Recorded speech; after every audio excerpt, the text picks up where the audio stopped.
Hello, I'm Dr. Tony, and I want to thank you for visiting my channel today. Now, today I want to talk about a patient that I had, and the question that she had was, why does she react to something instead of responding to it? Now, I want you to first understand what's the difference between reaction and responding. When you react to something, that's something that the subconscious does pretty quickly. You just reacted. When you respond, it's when you kind of sit back and you think. You think about the situation. Now, in the case of this woman, what happened was she reacted to a question. She was going to a party, and she said that she would pick up 3 other people. When she was asked, oh, do you want to pick up so and so? She said, yes, I would. Then later on, what she realized was that she reacted, she didn't respond, because later on, when you think about the consciousness, well, hell, what if someone wants to go home early? What happens if someone gets sick? What happens if I want to go home early? Now, my future is depending on these 3 other people. So when we did the Big Four process, remember what the Big Four process is. It is the combination of the spiritual to mental, because the spiritual thought creates a mental image, which creates an emotion, which gives you a physical response.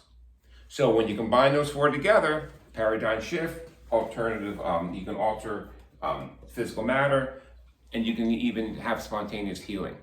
So when we did the Big Four process with her, this is what came up. The mental was, I feel. The emotion was guilt, fault, or blame to goodness. The energy, the organ point was kidney, that was the organ meridian, and the specific organ point was, the location was blue right here. So the mental in this case was, I feel, let's just review this again. The mental was, I feel. The emotion was, I feel guilt, fault, or blame. And the physical block was kidney area, actually in this point right here. So that's the 3 parts.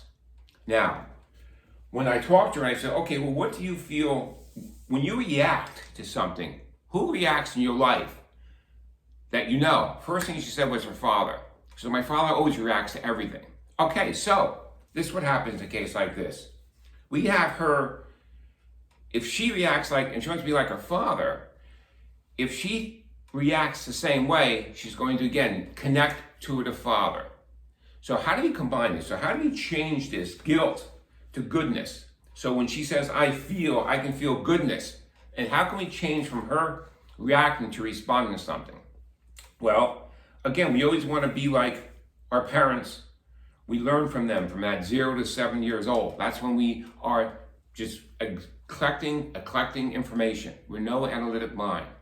So what we did, since we had the 3 aspects of it already, the mental, the emotional, and physical, what we did with her was we had her imagine, the spiritual part, we're going to pull it all together. We had her imagine that her father was talking to her, and her father was saying to her, listen, hon, you don't have to react anymore. I reacted because that's who I was. I reacted so I can teach you how to respond. So in the spiritual image of this, when she was doing the blending of the 4, we had her visualize her father talking to her, saying that you don't have to be like me. I want you to respond to things. I want you to look at life differently. Now, as she's doing this, what we do is we have the feeling. I have her feel the love of her father telling her this. I have her focus on goodness, the goodness of her father telling me this, and I have her focusing on this part of her body. So we'll have her visualize her father saying to her, hon, you don't have to be reactive anymore. I want you to respond. I want you to feel the goodness within you. And as she's saying this, I want her to drain this part of the block. Visualize this block opening up. Now, in this short meditation with her, it did take her about 8 minutes to do this. So about 8 minutes of focusing on this and saying, okay, I can see my father now telling me, hon, please don't react anymore, respond. I want you to have goodness in your life. And as she's doing this, she's picturing just part of her body, because we know where the block is just disintegrating. And she can feel goodness going into this area, filling up her body. So the Big Four process with her, after we did that, she can have a paradigm shift. Wow, because now, on a spiritual level, we combined it, the spiritual with the mental, emotional, physical. We combined them all at once because we took the spiritual part, the highest vibration, and we combined that with her because we knew what the mental was. We now know. And we know what the emotion was. We know where the location was. And that's why the Big Four process is the only process that does this. You can meditate she could have meditated all she wanted. But how would she know where it was I feel? How would she know what emotion it was? So it's very, very important that you understand the process of the Big Four. This is a way to find your subconscious telling you what's going on.